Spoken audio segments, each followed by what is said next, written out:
Duplicity. -29. I loved Salma with all my heart. I would have given her the world if she asked me to. When I met her, I just spontaneously knew that she was the woman I wanted to spend the rest of my life with. I had plans for us. I wanted us to travel the world. I wanted us to raise our children together. He paused. He wanted to take a deep breath, but there were no deeps left in him. Before marrying Salma, I suspected that she was cheating but brushed it off. I was blinded by love and I never found her in any compromising situation with anyone. Salma was a pro at cheating. She hid her tracks so well. He laughed. When she found out she was pregnant, I asked her to marry me immediately because I wanted my children to be raised in a stable home. By children you mean Jaden and I? Jada asks. He nodded. I loved you both from the beginning and I accepted you as my own even when I knew there was a possibility that you weren't mine. Salma's best friend Kara told me that you were not mine, but I brushed it off too. I was willing to forgive Salma for the mistakes she had made before getting married. Wow, Zara exclaimed, you are a great man, Daddy P, she said, and Jada shot her a fierce look. Zara shrugged. I am sorry, she mouthed. Jada clicked her tongue and rolled her eyes. Mawansa Kabinch, she said.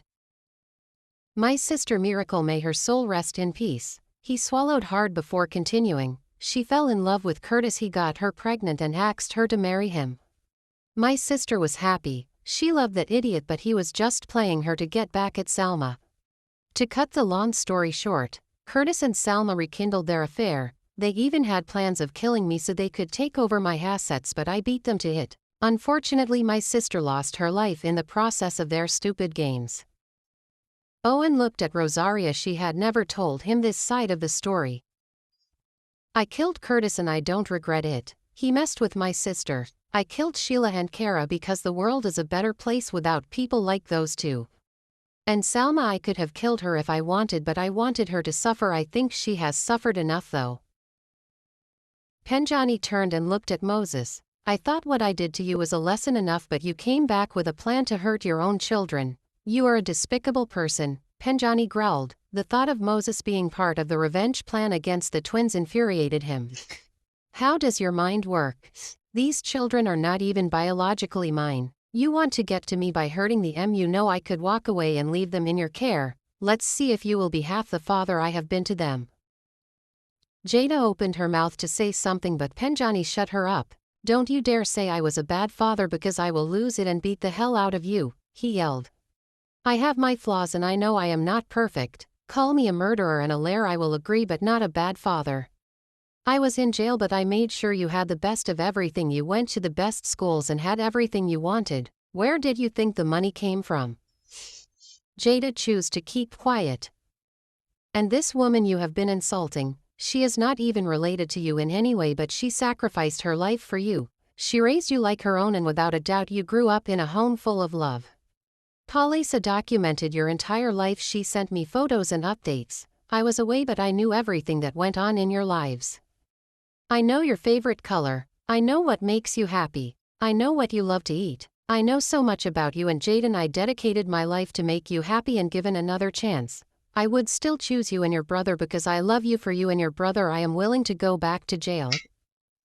Silence.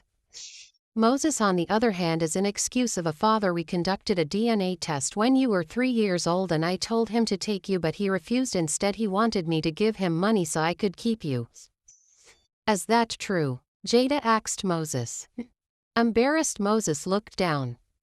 If this man really cared for you, he would have come back for you a long time ago. Ask him where he has been for the past 20 years. I was recovering, Moses said.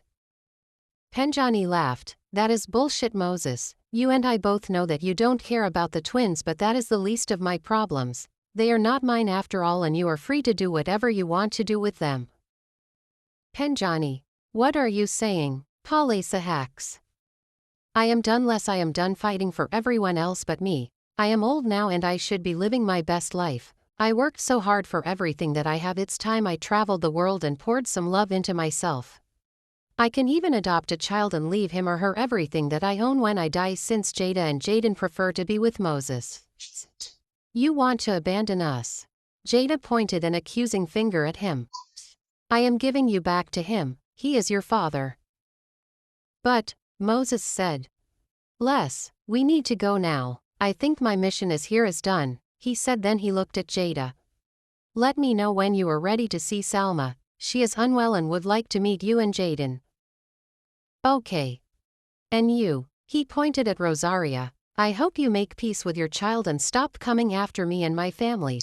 The next time this happens I will not hesitate to kill you, he said. I need to see Jaden.